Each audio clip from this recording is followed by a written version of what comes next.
Балам, мен осында 1-2 айға жұмыс істеуге келдім. Сен осындағы мектепте оқи тұрасың. Жарайды. Бүгін менің сыныптастарыммен танысатын алғашқы күнім. Бұл сәттер өмірімдегі ең сорақы. Жоқ. Ең қызықты сәттер деп бастайықшы. Кеше қарчық 5 сыныптан 2000 теңге шығарып алғансың.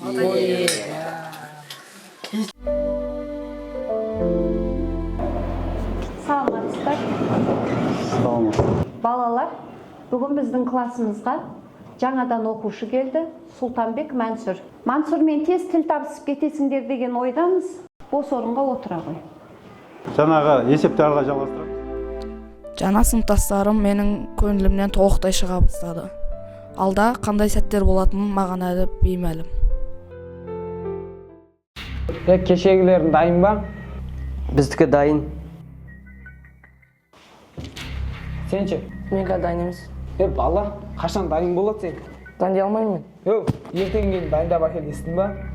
Ана жаңадан бала келіпті бар, шақырып кел.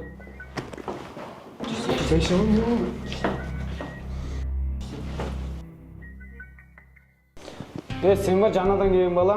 Мен осы мектепті қарайтын бала болам. Маған күніне 1000 теңгеден қойып тұратын бол, естің ба? Осы сәттерден бастап мен мектептегі жаңа күндерімді осы гардеробта өткіздім. Не үшін екенін түсіндің ба? Маған жаңа мектеп бірінші күннен ауыр бола бастады. Күнде депрессия, шаршай бастадым.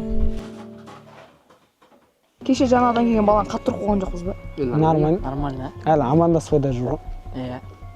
Соны бір тәрбиелеп қою керек. Оған аз ол. Анау келе жатыр ғой. Бер кел.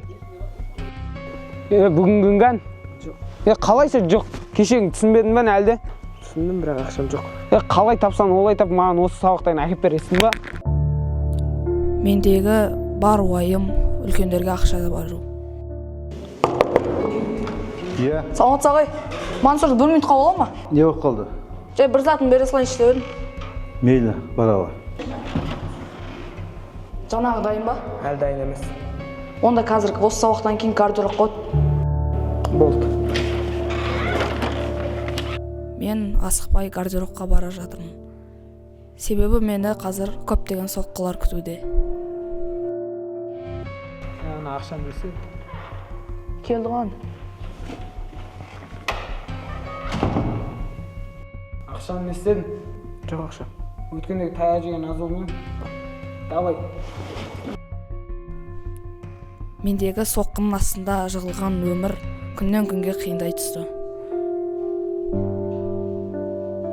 Үйімнен ақша сұрау мен үшін тіптен ұят нәрсе болды. Себебі мен ержеткен баламын.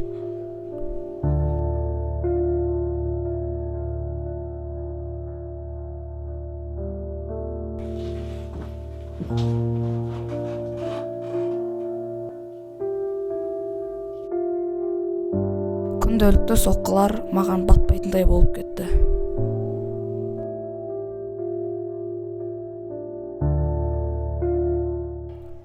Осылай мен кинодағы көрген іс-әрекеттерімді шын өмірде жасайын деп шештім.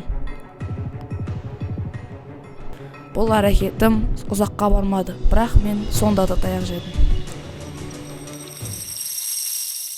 Бірақ мен бұндай батылдыққа барғаныма өте қатты қуандым. Мен мектеп балалармен тіл табыса алмадым.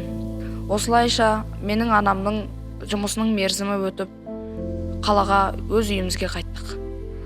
Менің өмірімдегі айтайын деген қызық сәттерімнің бірі осы.